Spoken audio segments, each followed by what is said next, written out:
તેઓના શરણે લઈ લે, પરમાત્માનો પ્રકાશ પરમાત્માને મળી જાય અને આત્માની સદગતિ થાય એવા તેઓના પરિવારજનો, કુટુંબીજનો, નગરજનો સાથે આવેલા ભાવિક ભક્તો, બહેનો, માતાઓના હૃદયના ભાવથી આશીર્વચન બોલીએ સદગુરુ મહારાજનો જય. કેમ કે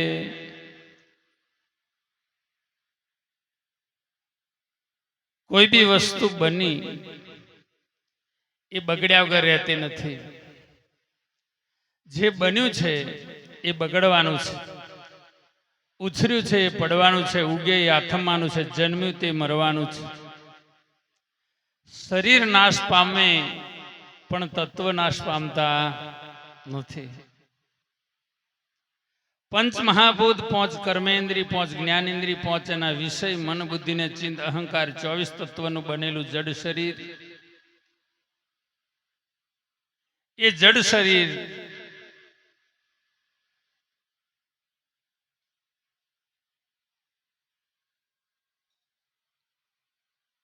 અને એથી બીજી ચેતન રૂપે, જીવ રૂપે રહેલી ચેતન પ્રકૃતિ, તેનો કોઈ નાશ કરી શકે તેમ નથી.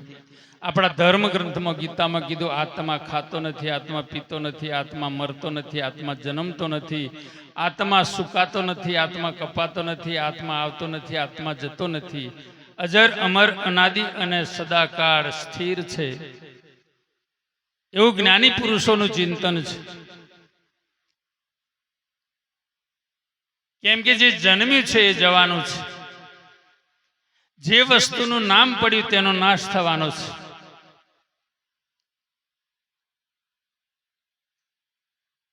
કેમ કે દરેકને સંચિત કર્મ, ક્રિયામન કર્મ અને પાર્થ કર્મ, હું તમે દરેક પાર્થ કર્મ ભોગવવા માટે આવ્યા છે. જ્યારે પાર્થ કર્મ પૂરું થાય અને પૂર્વ જન્મનું જે પુણ્ય છે ક્ષીણ થાય એટલે આ ધરતી પર દેહ મૂકી દેવાનો થાય. કર્તવ્ય કર્મ જે ભોગવવા આવ્યા છીએ આપણે, એ પાર્થ કર્મ સમાપ્ત થાય અને પૂર્વ જન્મનું પુણ્ય ક્ષીણ થવાથી દેહને છોડી દેવો પડે છે. કેમ કે જેવી રીતે વ્યક્તિ મારા તમારા શરીરને આદિ એટલે જન્મ પહેલો દેખાતું નહોતું, મધ્યમો જન્મ પછી આ દેખાય છે, અંતે પાછું એક દિવસ નહીં દેખાય. જેવી રીતે આ શરીરને બચપન, યુવાની અને ઘડપણ મળે છે, એ રીતે આ જીવને બીજો શરીર પણ મળતું હોય છે. જેવી રીતે વ્યક્તિ જૂનું વસ્ત્ર ત્યાગી અને નવું વસ્ત્ર ધારણ કરે, તેમ આ જીવ જૂનું શરીર ત્યાગી અને નવું શરીર ધારણ કરતો હોય. આત્મા ક્યારેય પણ મરતો જન્મતો નથી. બોલીએ સદગુરુ મહારાજનો જય. દરેકને લાગણી હોય છે અને લાગણી માટે જ પધાર્યા છો. લાગણીના આધારે જ આ કર્તવ્ય કરી ક્યારેક જાણે અજાણે કોઈ પ્રાયશ્ચિત થયું હોય, કોઈ ભૂલ થઈ હોય, કોઈ પાપ કર્મ થયું હોય, ક્યારેક એક પાપના કારણે એ જીવ અધોગતિ તરફ ન જાય. એવા મનમાં હેતુ લાવી બને તેઓની, એમનો પરિવાર, એમના કુટુંબીજનોએ આ પુણ્ય વાપરી અને એ આત્મા નિમિત્તે દરેક સંતો, માતાઓએ અને વડીલોએ પણ પુણ્ય પોતપોતાનું અર્પણ કર્યું છે. અને ચોક્કસ એ આત્માની પરમાત્મા સદગતિ કરે એવી દરેકના હૃદયના ભાવથી આપણે દરેકે સંકલ્પ કરવી અને જય બોલવાની છે. બોલીએ આત્મારામ મહારાજનો જય. જ્યારે જ્યારે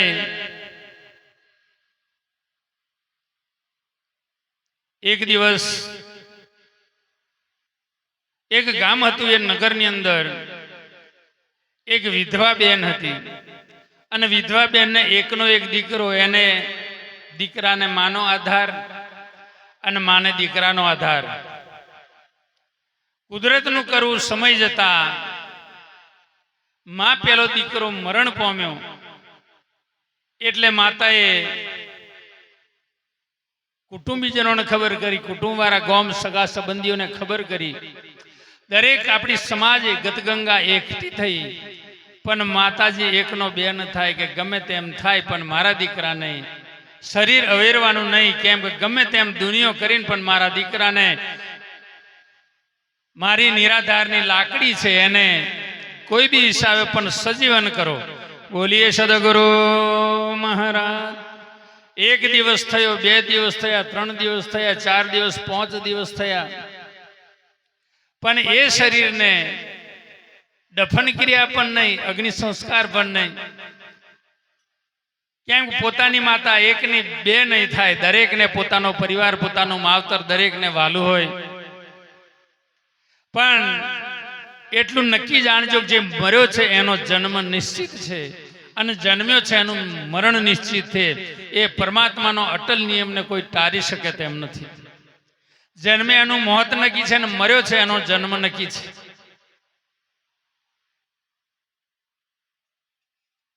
અને એ વસ્તુને જો જન્મ મરણ જો ટાળવું હોય તો સાચા સદગુરુની જરૂર છે. બોલીએ સદગુરુ મહારાજનો જય. એટલે બાએ એકની બે ના થઈ અને એક ગામના એવા આગેવાન સમજદાર વ્યક્તિ હતા. એ કોઈ બાર ગામ ગયેલા અને ગામના ઝોપા પર ગુરુ મહારાજની પધરામણી થયેલી. એટલે માજીને બે ઘડી સંતોષ કરવા માટે પેલા ભાઈ આવીને કીધું કે આપણા ગામના ઝોપામાં ગુરુ મહારાજ ઉતર્યા છે અને તમે અહીં લઈને બેહી નહીં રહેશો, આ બાળકને ત્યાં લઈ જો અને ગુરુ મહારાજ સજીવન કરશે. બોલીએ સદગુરુ મહારાજનો જય. એટલે સંત બહુ અનુભવી હતા, જ્ઞાની પુરુષ હતા. સંશયને ટાળવો એ સંતની ફરજ છે. એટલે એ માતાને એવો સંશય હતો કે ગમે તેમ થાય પણ મારો દીકરો સજીવન થાય. એટલે ગુરુ મહારાજ આગળ મરેલું સબ મૂકી અને ગુરુ મહારાજને વિનંતી કરી, ગુરુ મહારાજ ગમે તેમ થાય પણ આ મારો એકનો એક દીકરો છે એને સજીવન કરો. ગમે તેમ મેં આમ સાંભળ્યું છે ગુરુ મહારાજ ઝોપામાં આવ્યા અને એ સજીવન કરે એવું સાંભળ્યું છે એટલે લઈને આવી છે. એટલે ગુરુ મહારાજે માજીને કીધું કે માજી આને સજીવન કરો, એક ચપટીનો ખેલ છે, તમે જરી ચિંતા કરશો નહીં, આને સજીવન કરવાનો એક ચપટીનો ખેલ છે. પણ હું જે જોઈતી વસ્તુ માંગુ એ લાવી આપો. એટલે માજી કે તમે જે કહો તે લાવીને આપું પણ આને સજીવન કરો. એટલે ગુરુ મહારાજે કીધું કે માજી ઓના માટે એક ચપટી રઈના દોનાની જરૂર છે. બોલીએ સદગુરુ મહારાજનો. એક ચપટી દોના રઈના હોય તો આ બાળક સજીવન થાય તેમ છે. માજીએ કીધું કે ચપટી રહી લાવવા હું કિલો લઈ આવો જઈને, પણ સજીવન કરો. એટલે કીધું કે માજી બેસો, શાંતિથી મારી વાત સાંભળો. ચપટી રહી લાવવાની પણ કોઈની દુકાનમાં જવાનું નથી. બોલીએ સદગુરુ. દુકાનેથી વેચાતી નથી લાવવાની.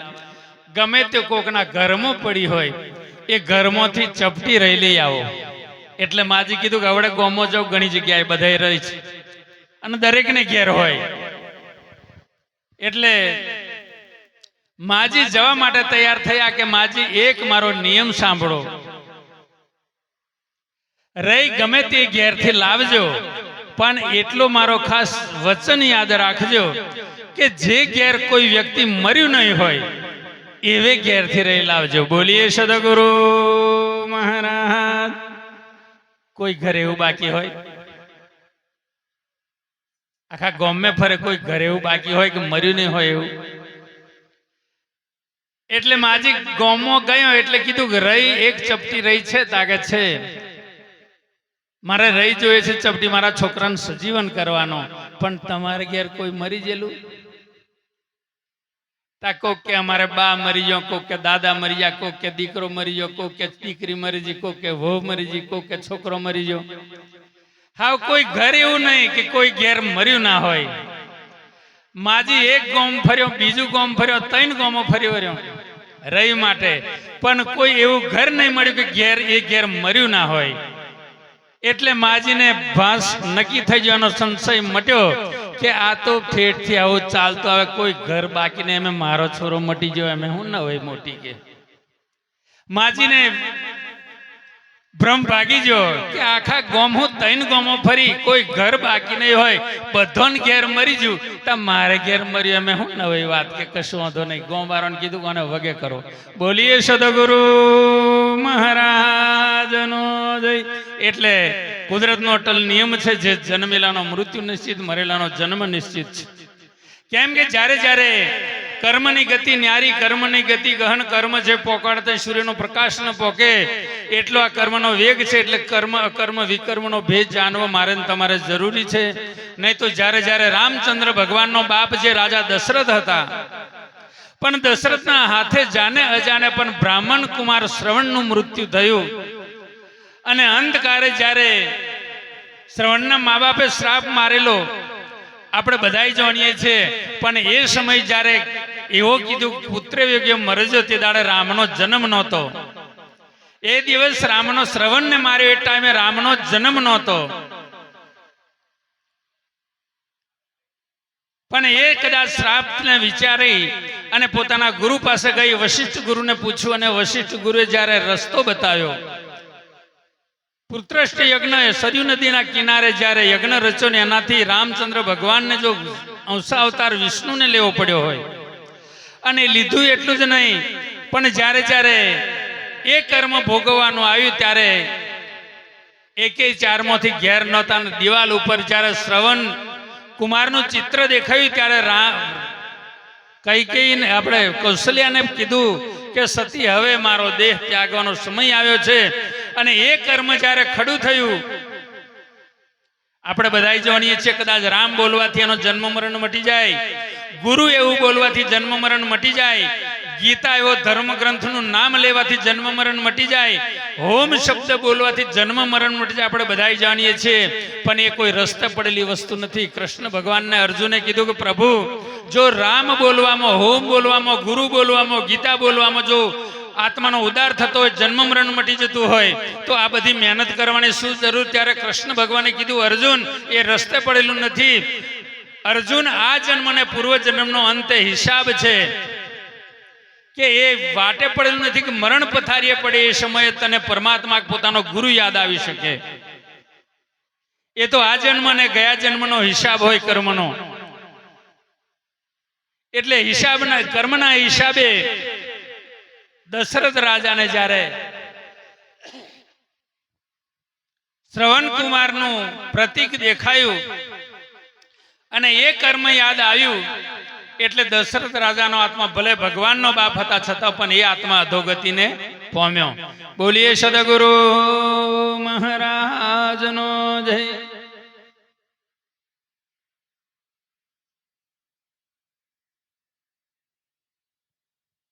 ત્યારે એ પોતાના ગુરુ વશિષ્ઠને પૂછ્યું કે મારો બાપ જો આટલો વિદ્વાન હોવા છતાં જો એ આત્મા અધોગતિને પામ્યો હોય, એની સદગતિ થાય, એને માટે મારે શું કરવું જરૂરી?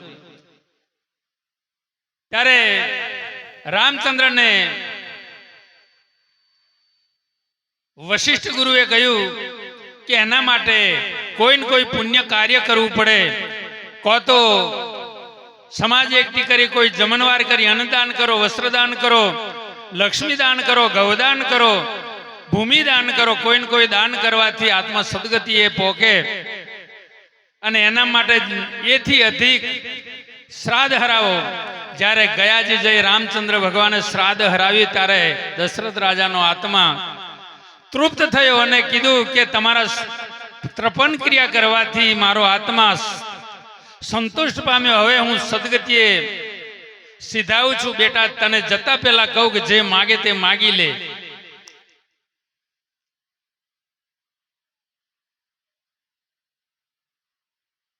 ત્યારે રામચંદ્ર ભગવાને કીધું કે મારે કઈ જોઈતું નથી. જો મારા ઉપર કૃપા કરતા હોય તો હું એક વચન માંગુ કે મારી કૈકેયી માતાને જે શ્રાપિત, તમે શ્રાપથી મુક્ત કરી દો. બસ એટલું જ. એવા નારાયણભાઈના પરિવારે પોતાની માતૃના બંધનમાંથી મુક્ત,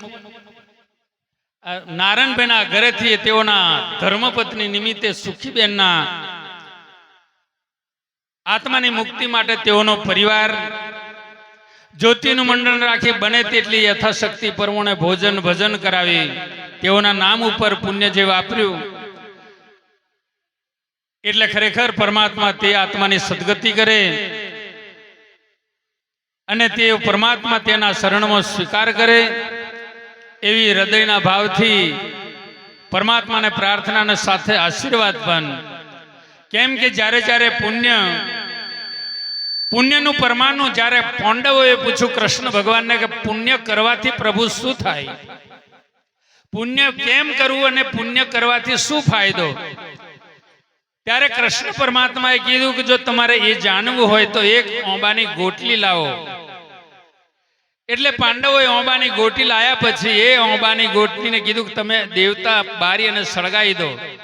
સળગાવીને એ ગોટીની રાખ બનાવી અને પછી કૃષ્ણ પરમાત્માને આપી અને એ ધૂળની ઢગલી રાખની ઢગલી નીચે મૂકી અને પાંડવોના હાથમાં જળ આપ્યું અને જળ સંકલ્પ કરો. શ્રદ્ધાંજલિ કહેવાય. આપણી સમાજની અંદર પેલા કોઈન કહેતા, હવે લોકગીત કે, અને હવે કે એ બધો ખોટો રિવાજ, પણ એવું નથી. આપણી સમાજ પણ કરે છે એવું, એટલે ખોટું કહેવાય, બાકી ખરેખર ખરું છે. કેમ કે સમાજના નાતે પોતાનો પરિવાર, પોતાનો સંબંધી કે પોતાનું પુણ્ય ઓછું પડે, કદાચ મારો સંબંધી અધોગતિએ ન જાય, એટલે આખી સમાજનું પુણ્ય અર્પણ કરવા માટે હાથમાં જળ શ્રદ્ધાંજલિ આપવા માટે કે મારું પુણ્ય ગયેલા આત્મા એ ગયેલા હંસના નિમિત્તે મારું પુણ્ય અર્પણ કરું છે પરમાત્મા, એ આત્માની સદગતિ આપજો, એવું કહીને પોની મૂકવાનો આવે, પણ આપણે મોઢામાં ગાલી થૂકી નાખતા હોય છે. એ પુણ્ય અર્પણ કરવા માટે જ જતા હોય છે બધી રીત. કેમ કે ઠેઠ મરણ પથારીએ પડે, સબને કાઢ્યા પહેલા, ઘરમાં લાશ હોય તા પહેલા આપણે એ જીવના સદગતિ માટે રોટલી જિંદગીમાં એને આપી હોય કે ના આપી, એટલે કૂતરાને રોટલી ઘી ચોપડીને આપતા હોય, એને અન્ન મૂકતા મૂકતા કીડી મકોડી માટે દરેકનું પુણ્ય એકઠું ઠેઠ 12-13 દિવસ સુધી બ્રાહ્મણ ક્રિયા કરીએ આત્માની સદગતિ માટે કરતા હોય. અને છેલ્લે દિવસે આપણી સમાજની અંદર એક કુટેવ એવી છે, કદાચ કરતા હોય તો માફ કરજો, એવું નથી, પણ છેલ્લે દિવસે શોખ કરે અને જ્યારે જીવહંસા કરે, આગળની બધી કરેલી વિધિ નષ્ટ જાય ને અંતે એ આત્મા અધોગતિએ પામે. જિંદગીમાં એ કાર્ય ડીંગીમાં કરશો નહીં. એ આત્માની સદગતિ માટે ઠેઠ મરણ પામે ત્યાંથી 13-14 દિવસ સુધી આપણે એ આત્માનો ઉદ્ધાર માટે કાર્ય કરતા હોય, પુણ્યનું કાર્ય કરતા હોય, અને છેલ્લે દાડે શોખ કરી એમ કરીને મંડે પેલા અને અવરું કાર્ય શાસ્ત્ર વિરોધનું કરી નાખે, આગળનું બધું ધોઈ નાખે. એટલે ખરેખર એ રીત કાઢવા જેવી છે. જો કરતા હોય તો માફ કરજો, પણ ખરેખર એ કાર્ય ખોટું છે. આગળ કરેલું બધું એક કઢાયું ભરીને ઘી હોય અને અંદર એક કેરોસીનનું ટીપું પડવાથી આખા કઢાયાનું દૂધ ઘી બગાડી નાખે. એવું એક નાજુક વિકર્મ થવાથી આગળનું કરેલું પુણ્ય નષ્ટ જાય. એટલે પાંડવોને હાથમાં પોણી આલી શ્રદ્ધાંજલિ કે સંકલ્પ કરાયો કૃષ્ણ પરમાત્માએ કે ખરેખર અમે પુણ્ય કર્યું હોય ને એ પુણ્યનો પ્રભાવ હોય, એ પુણ્યમાં કોઈ એવો પાવર હોય તો આ બરેલી ગોટલીમાંથી ઓંબો ઉગી જાય. આવો સંકલ્પ કરાવીને પોણી મેક્યું તો બરેલી ગોટલીમાંથી ઓંબો ઉગ્યો. અને એ ઓંબો ઉગ્યો એટલે પછી કુંતા માતાને કીધું કે હવે તમે બોલો કે જો મેં ખરેખર પુણ્ય કર્યું હોય તો આ ઓંબો ઉગ્યો છે, આ અમારા ગુરુદેવ દુર્વાસા મુનિ નદીએ નાવા જાય, એ નયન પાછા આવે તો સુધી એ ઓંબા ઉપર કેરી લાગે, મોર આવે કેરી લાગે, અને એ કેરી પાકે તો મારા ગુરુને રસને રોટલી જમાડવો છે. બોલીએ સદગુરુ મહારાજ. પોની મૂક્યું એટલે ઓંબા ઉપર મોર આવ્યો અને કેરી દુર્વાસા મુનિ નદીએથી આવે ને એ પેલી ઓંબા ઉપરથી કેરી પાકીને પડી જાય. એ પુણ્યનો પ્રતાપ છે. અને પછી ચપટી ઘઉં આપી અને દ્રૌપદીને કીધું કે જો તમે પુણ્ય કર્યું હોય તો સંકલ્પ કરી આ ઘઉં વાવી દો અને ઘઉં પાકેના ઘઉંની રોટલી બનાવવાની છે. ત્યારે ઋષિએ નયન આવતા પેલા રસોઈ તૈયાર. એ પુણ્યનો પ્રતાપ છે. પણ આ પુણ્ય બરેલી ગોટલીમાંથી ઓંબો ઉગ્યો ને આ પાંડવોને અભિમાન થયું કે અમે આવા પુણ્યશાળી બરેલી ગોટલીમાંથી ઓંબો ઉગાડીએ, આવું અભિમાન થયું. એટલે કૃષ્ણને ખબર પડી કે અમને અભિમાન ઉતારવા જેવું છે. બોલીએ સદગુરુ મહારાજ. ત્રીજે દિવસે કૃષ્ણ ભગવાને અર્જુનને ખબર મોકલી કે અર્જુન ને આટલો સંદેશો કહેજો કે તારા ગુરુ મહારાજ બીમાર છે, કૃષ્ણ બીમાર છે અને ખબર જોવા માટે આવે. એટલે અર્જુન તૈયાર થયા કૃષ્ણ ભગવાનની ખબર જોવા. એટલે કુંતા માતાએ પૂછ્યું કે બેટા ક્યાં જવા તૈયારી કરી? કે માં ભગવાન બીમાર થયા છે, જોવા જાઉં. બેટા ભગવાન ક્યારેય બીમાર ન હોય, તારો ગુરુ ક્યારેય બીમાર ન હોય. જો ગુરુ બીમાર હોય તો ધરતી ઉપર રહેવાની જગ્યા ન હોય. એટલે બેટા આની પાછળ કોઈ રહસ્ય હશે. ભલે તું જાય પણ સાવચેતીને જજો. હું તને એક વચન આપું, એ વચનના આધારે, એ વચન ભૂલતો નહીં. એટલે કુંતા માતાએ કીધું કે બેટા કૃષ્ણ પરમાત્મા પાસે જાય તો એટલું યાદ રાખજો કે એમનો પંજો તને અડી ન જાય, એટલું ધ્યાન રાખજો. એમના હાથની ઓંગળીઓ તારા હાથે અડી ન જાય એટલું ધ્યાન રાખીને જજો. એટલે અર્જુન કૃષ્ણ ભગવાન પાસે ગયા અને કૃષ્ણ ભગવાને જતાની હાથે કીધું કે અર્જુન લોટો પાણી ભરતા આવો. એટલે અર્જુનને યાદ આવ્યું કે મારી માએ એવું કીધેલું કે કૃષ્ણની ઓંગળીઓ અડીને જાય ધ્યાન રાખવું. તો ખરેખર મેં લોટો પાણી મંગાવ્યું છે, આલવા ચાહશે એટલે મને અડાડ્યા વગર રહેવાના નથી. બોલીએ સદગુરુ મહારાજ. એટલે અર્જુને બે ઘડી વિચાર કર્યો ને વિવેકથી કે મારે શું કરવું જોઈએ તો ઓંગળીઓ નહીં અડે. એટલે અર્જુને હાથમાં લોટો ભર્યો પાણી અને હથેળીમાં રાખ્યો. એટલે ઉપરથી વેની લેશે એટલે ઓંગળીઓ અડે નહીં. પણ ગહન ગતિ ગુરુદેવની પલટાવે વિધાતાના લેખ એ બીજા દેવ એકે દેવથી બને એવું નથી. લેખ ઉપર મેખ મારવી એ કોઈની તાકાત નથી ગુરુ સિવાય. સાચા સમૃદ્ધ સદગુરુ મળી જાય તો જ મારા તમારા જીવનનો રાહ બદલી શકે. બાકી ભગવાનની તાકાત તો એ છે કે તમે આ દેહે કેવું કર્મ કર્યું ને હવે ક્યાં મૂકવો, એ સત્તા મારા નાથની છે. પરમાત્મા પાસે એ ચાવી છે કે મારા સમાન મારું સ્વરૂપ આપ્યું, પરમાત્મા સમાન બનાવ્યો છે અને એ દેહે તે કેવું કર્મ કર્યું ને હવે કઈ યોનિમાં મૂકવું, એ સત્તા મારા નાથની છે. બાકી મોક્ષની ચાવી ગુરુ પાસે છે. બોલીએ સદગુરુ. એટલે મારા નાથને પણ બાળીનાથ પાસે જવું પડ્યું. કંકુન પગલે આયા છતોય બાળીનાથ બાવા પાસે જવું પડ્યું. એટલે કૃષ્ણ ભગવાન અર્જુનના ગુરુ હતા. એટલે યોગ શક્તિથી ઓંગળીઓ વધાડી અને લોંબી કરી. અર્જુન એમ ચાલ્યો તોય ઓંગળીઓ અડાડી દીધી. વેનો લોટો પણ ઓંગળીઓ અડી જઈને અર્જુનનું જ્ઞાન બધું હનાઈ ગયું. શ્વાસે શ્વાસે સ્મરણ કરવા વાળો એકવાર શ્વાસ લે અને છોડતી પેલા કૃષ્ણ એવું બોલે. શ્વાસે સ્મરણ કરનારો અર્જુન, એનું અભિમાન ઉતર્યું, જ્ઞાન હનાયું. અને પછી કીધું કે અર્જુન ખૂબ સમય થયો છે, આપણે જંગલમાં ફરવા ગયા નથી. આ રથ તૈયાર કરો, આપણે હવે વનવિહાર જંગલમાં જવાનું છે. જંગલમાં જતા જતા આગળ જોયું તો ઋષિ ભાદરવા મહિનાની અંદર મેઘ વરસે. ઋષિના બેડા ઉપર લીલ વરેલી સેવાર વરી જેલો વરસાદમાં અને માળા ભજે.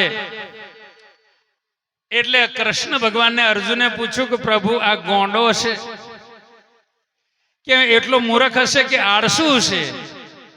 આ જંગલમાં ભર્યા જંગલમાં છે, 5 દોંડોની છાપરી કરીને શાંતિથી રામ ભજતો હોય, આવા ખુલ્લાની અંદર બેહી રહ્યો મૂર્ખનો સરદાર. હવે એને એટલું બુદ્ધિ નથી કે અથવા આળસુ છે? બેડા ઉપર લીલવરી. તા કૃષ્ણ ભગવાને કીધું અર્જુન એ ખબર નહીં પડે, તારે જાણવું હોય તો એને પૂછી લે. પણ એ તો ધ્યાનમાં છે કે વાંધો નહીં, તું જાય એટલે જાગશે.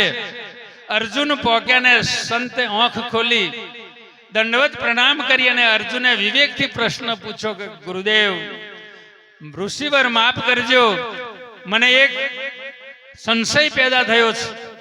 ખરેખર તમને બુદ્ધિ નથી કે તમે આળસુ છો? 5 દોંડોની છાપરી બનાવીને આવડા ભર જંગલની અંદર તમે આવા ખુલ્લામાં બેઠા છો. એના કરતો 5 દોંડોની છાપરી બનાવી શાંતિથી ભગવાનનું ભજન કરતા હોય તો કેટલું સારું. ત્યારે ઋષિ મુનિ એવા સંતોએ આ સમયની કિંમત કરી, ઘડી લાખની વહી ચાલી. નક્કી જાણજો આ કાયા ધૂરધાની થવાની છે. એવા સંતે કીધું કે મૂર્ખના સરદાર, જો તું છાપરું બનાવવા રહું તો મારે રામ સમર્યા વગર શ્વાસ કેટલા ખાલી જાય. છાપરું બનાવવામાં સમય કેટલો બગડે. આપણે વિચારજો આપણે કેટલો બગાડી નાખ્યો. બોલીએ સદગુરુ મહારાજ. 40, 50, 60, 70 કોકને 25, 55 થઈ જાય. આપણો સમય કેટલો બગાડ્યો. ખરેખર એક પરમાત્માને મળવા માટેનું સાધન મળ્યું છે મારા સાહેબ. પરમાત્માનું સ્વરૂપ મળ્યું છે. આ ધન એટલું બધું માંગ્યું છે. રત્ન ચિંતામણી મળી આવે છે. મનુષ્ય દેહ મળ્યો છે. એ દેશને ફાવે તેમ વેડફીને ફાવે તેમ કરી એનું વેડફી નાખવાનું સાધન નથી, પણ પરમાત્માનો યોગ થાય. બસ પરમાત્માને મળવું એ સૌથી પહેલું મહાન કાર્ય માનવનું છે. મનુષ્ય ખાવા માટે જન્મ્યો નથી, જીવવા માટે ખાતો નથી. ખાવાથી જીવતો તો ઘરમાં હોમંદો ના હોય તોય મરી જાય છે. એક ટાઈમના ભોજનમાંથી શક્તિ પ્રાપ્ત થાય. મારું અને પરમાત્મામાં અંતર કેટલું, મારા અને પરમાત્મામાં ફેર કેટલો છે, મારાથી પરમાત્મા દૂર કેટલો છે એ જાણવા માટે બીજા ટાઈમનું ભોજન આ પંચમહાભૂતની કાયા ટકાવવા માટે. પણ આપણે એ પંચમહાભૂતની કાયા ટકાવવાની સાથે બીજા ટાઈમના ભોજનમાંથી વ્યસન ફેશન વેમ કોકનું ખરાબ કરવામાં આખી જિંદગી બગાડી નાખી છે. એટલે ખરેખર મારો તમારો એક દિવસ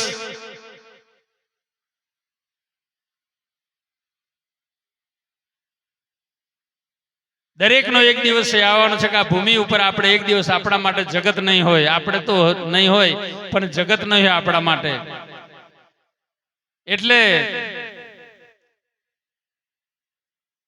કૃષ્ણ ભગવાનને પૂછાયું એટલે અર્જુનનો ગર્વ ઉતર્યો કે હું જોનું કઈ મેં એટલો શ્વાસ સ્મરણ કરું, આ તો મારા કરતો આગો ને કર્યો. એટલે અર્જુન હેથી આગળ ગયા. એટલે કૃષ્ણ ભગવાને લીલા રચી. આવું જંગલ હતું. જંગલની અંદર ભગવાને કીધું કે તરસ લાગી છે અર્જુન, ગમે ત્યાં પાણીની વ્યવસ્થા કરો. અર્જુન ઝાડ પર ચડીને જોયું તો આગે સરોવર દેખાતું જોયું. એટલે સરોવરમાં પાણી લેવા માટે અર્જુન ગયા. અને અર્જુન ગયા એટલે એ સરોવરનું પાણી ભરેલું હતું. અને અર્જુનને એમ થયું કે પાણી લઈ જવું એના કરતા તલાવેથી તરસો જવું એની કરતા 2 ખોબા પાણી પી લેવા દે. અર્જુને ખોબો પાણી ભર્યું એટલે ઝાડ પર બેઠેલા વ્યક્તિએ બૂમ પાડી, એ મૂર્ખના સરદાર, હજારો વર્ષથી આ સરોવરનો પહેરો ભરું છું, આ સરોવર હાચવું છું, હજારો વર્ષથી મેં પાણી પીધું નથી, અને તું મને પૂછ્યા વગર જો પાણી કેમ પીવે? અર્જુનને કીધું કે મૂકી દે પાણી. એટલે અર્જુને ખોબો ભરેલું પાણી છોડી દીધું. પેલા ભાઈ પાસે ગયો કે તું મૂર્ખનો સરદાર, સરોવરના કિનારે બેઠો, તલાવે બેઠો, તરસો કેમ? એટલો બધો આળસુનો પીર. પેલા ભાઈ કે મૂર્ખના સરદાર, આ હું માળા ફેરું મારા રામની, આ માળા ફેરું છું. આજ સુધી મને કોઈ એવો મળ્યો નથી વારો દેનારો, અને હું પાણી પીતો નથી. અહીંથી ઉતરીને પાણી પીવું, પાણી પડીને ઝાડે ચડું તો સુધી મારો સમય બગડે.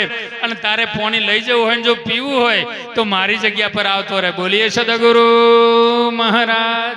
આ માળા ફેરવ જેથી કરી મને વારો મિલાવ. તું મારા વતીનો રામ રામ બોલ. અર્જુને કૃષ્ણ છોડીને રામ ચાલુ કર્યું. પેલા ભાઈ નીચે ઉતર્યા અને તળાવમાંથી 2 ખોબા પાણી પીધું અને નીચે પડ્યા એટલે મરી ગયા. બોલીએ સદગુરુ મહારાજનો જય.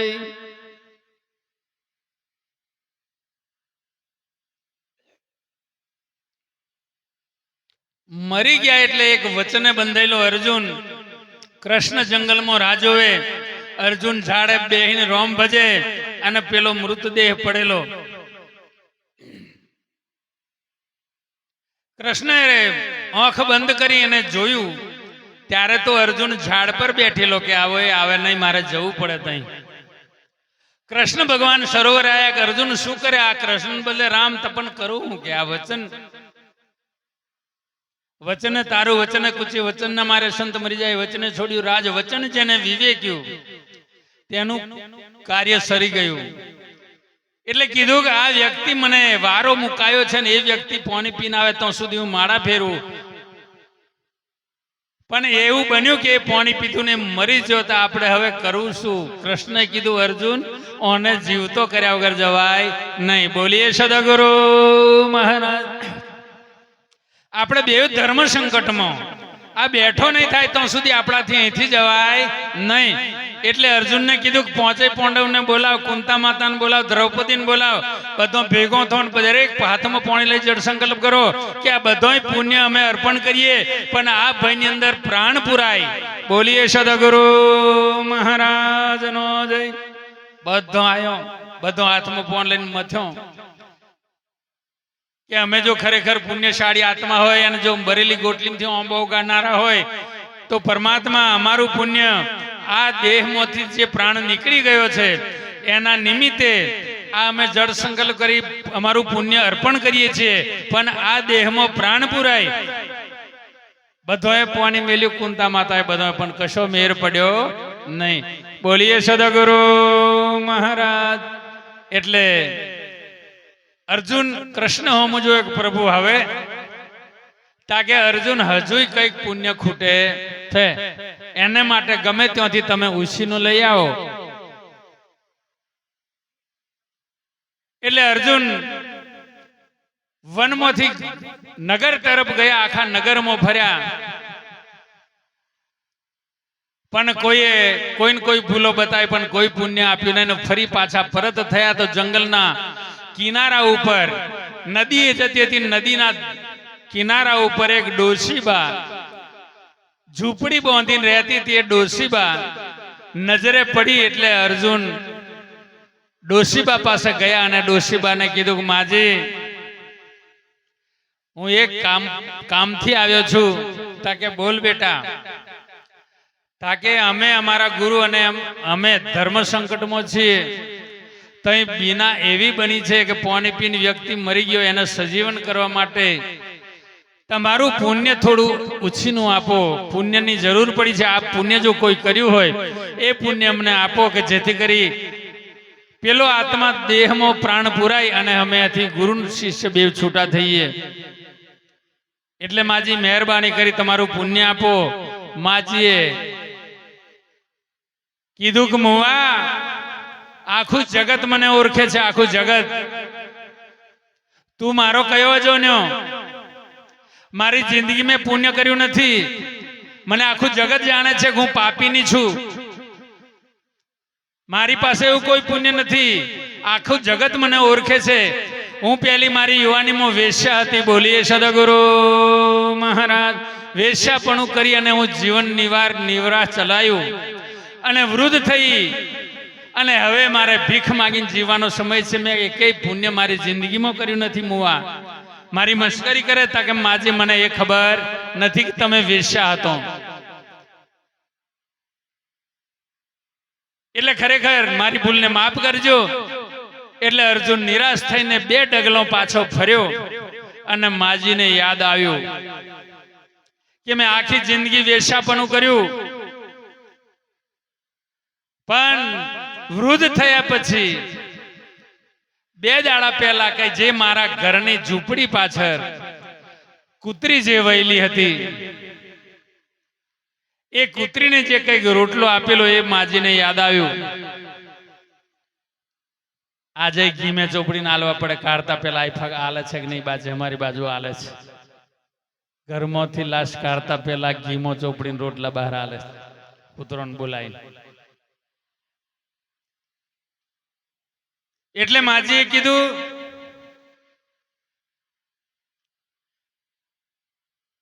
કે ભાઈ મેં આખી જિંદગી પાપ કર્યો છે પણ મને એટલું યાદ છે મારા હિસાબે મારા ઘર ઝૂંપડીની પાછળ કૂતરી વહેલી છે અને એક દિવસનો સમય એવો બન્યો રાત્રે વાઘ આવ્યો અને કૂતરીને પકડી ગયો અને એનો 2 ગલુડિયો નોનો મા વિહોનો એ બચ્ચો બૂમો પાડતો ફરે. મેં જ્યારે ભીખ માંગવા ગઈ એમાંથી મને 1 રોટલો મળ્યો.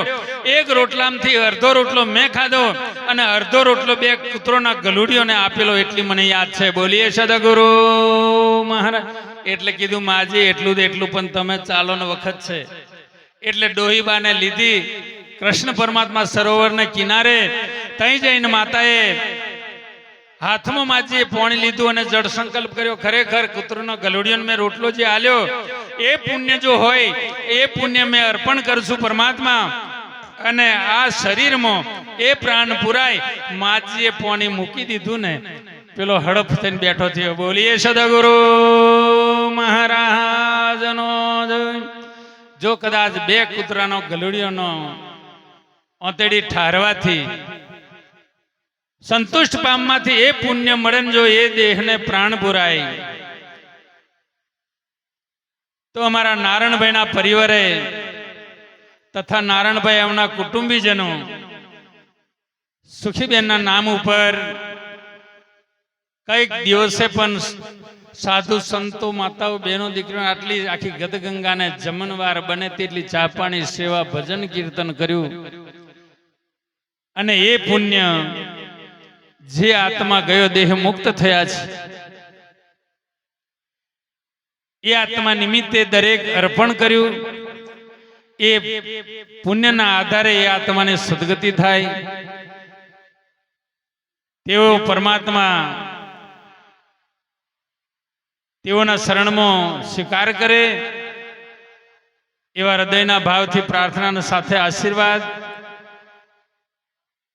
એકાદવાની બોલી અને પછી ભજન મંડળને અથવા આઈફા સંતોને પણ આગળ આપીશું. બોલીએ સદગુરુ મહારાજ સત્ય સનાતન ધર્મનો જય.